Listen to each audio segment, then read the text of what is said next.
கௌரி இத வரேன் சித்தப்பா. பாத்து உட்காரு. துர்கா துர்கா துர்கா என்னாச்சு துர்கா உனக்கு?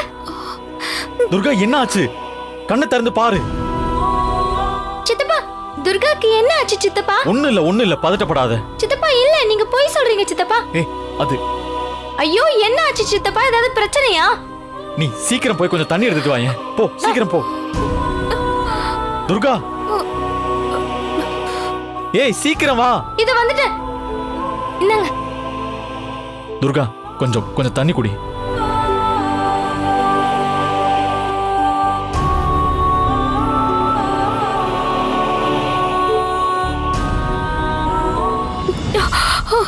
துர்கா சின்னையா, எனக்கு அதை இப்ப நினைச்சு பார்த்தாலும் ரொம்ப பயமா இருக்கு சின்னையா. எனக்கு அதை நினைச்சு பார்த்தாலே பதட்டமா இருக்கு. சித்தப்பா என்ன ஆச்சு சித்தப்பா? துர்கா உனக்கு ஒண்ணும் இல்ல நீ பயப்படாத. நான் உன் பக்கத்துல இருக்கிற வரைக்கும் உனக்கு எதுவுமே ஆக விட மாட்டேன். சித்தப்பா என்ன ஆச்சு துர்காக்கு? நீங்க ரெண்டு பேரும் வந்ததுல இருந்து எதுவுமே சொல்ல மாட்டேங்கிறீங்க. துர்கா வேற ரொம்ப பதட்டமா இருக்கா சித்தப்பா. என்ன ஆச்சுன்னு சொல்லுங்க. கௌரி நான் இந்த ஊருக்கு வந்ததுல இருந்து பாத்துக்கிட்டு இருக்கேன். இங்க எல்லாமே தப்பா நடந்துட்டு இருக்கு. நான் மட்டும் இன்னைக்கு கொஞ்சம் லேட்டா போயிருந்தேன்னா நம்ம துர்காவை இன்னைக்கு உயிரோடவே பார்த்திருக்க முடியாது.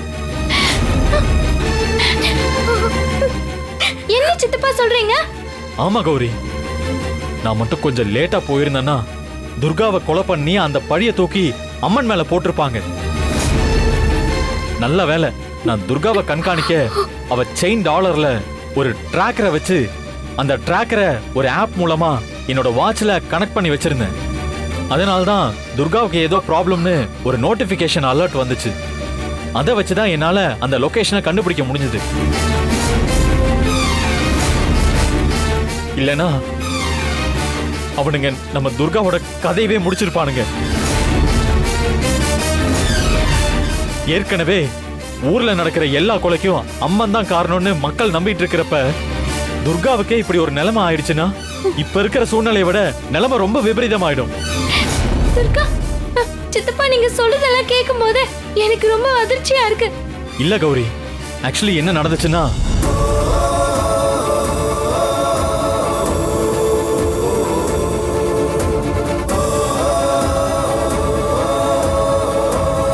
இங்க பாரு கௌரி, நான் மறுபடியும் சொல்றேன், இதுல ஏதோ ஒரு பிரச்சனை இருக்கு.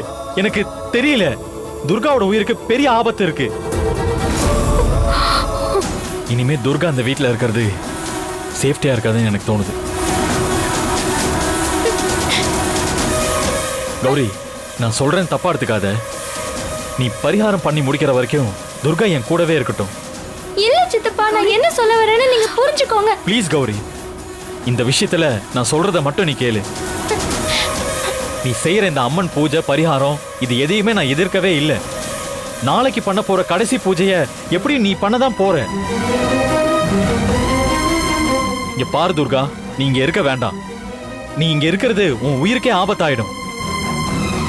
கௌரி, துர்கா என் கூடவே இருக்கட்டும். நான் அவளை கூட்டிட்டு போறேன். இல்ல கௌரி ப்ளீஸ், நீ வா. பாத்து மெதுவா. சித்தப்பா